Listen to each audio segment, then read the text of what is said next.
Gauranga bolite habe pulaka sharira. Il existe de nombreuses instructions sur la façon de progresser sur le chemin de la dévotion, mais les principaux sont décrits par Srila Rupa Goswami. Utsahat nishchayat dhairyat tat karma pravartanat sangatyagat sato vritte shadbir bhakti prasidati. Tout d'abord, l'association avec des dévots exaltés est importante. Srila Vishwanath Chakravarti Thakur, dans un commentaire sur le Srimad Bhagavatam, dit qu'un dévot débutant, kanishta, devrait s'associer avec un dévot intermédiaire, madhyama.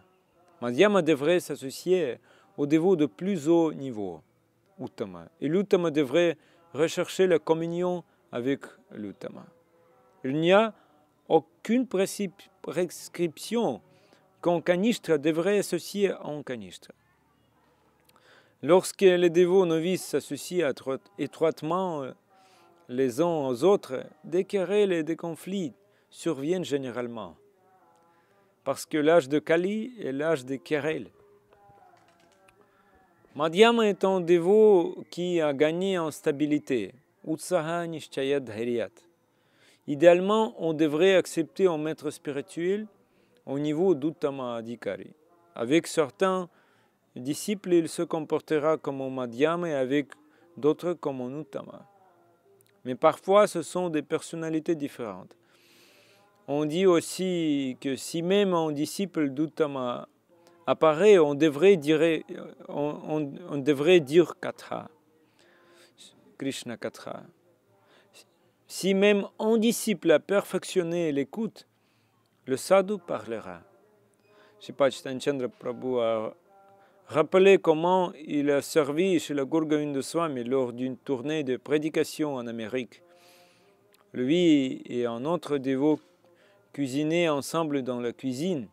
Pendant ce temps, chez le Gaura Govinda Swami donnait une conférence en classe.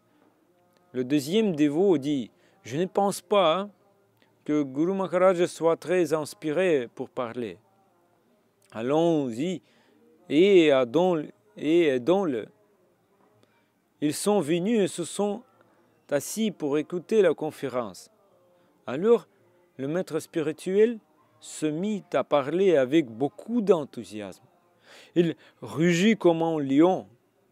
En présence d'un veau, une vache produit toujours du lait. De même, s'il y a un disciple approprié, le sadhu parlera. Et s'il n'y a pas d'auditeur approprié, vous devez vous engager dans l'éducation. Et s'il n'y a pas des sadhus appropriés aussi. Les cours d'éducation sont très populaires à ISKCON en ce moment. Une autre instruction importante est que nous ne devrions pas critiquer ce qui se passe dans le mouvement de Srila Prabhupada. Il n'y a pas besoin de trop s'inquiéter à ce sujet. Ce dévot a fait quelque chose de mal et ce dévot a fait une erreur. Si on vous a demandé de garder un jardin de manguiers, vous vous occupez simplement du jardin.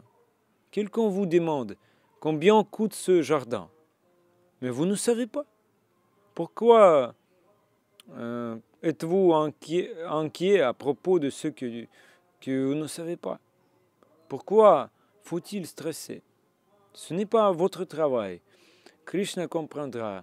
Vous n'êtes pas le fondateur de ce mouvement. En fait, seul le fondateur sait combien coûte ce jardin.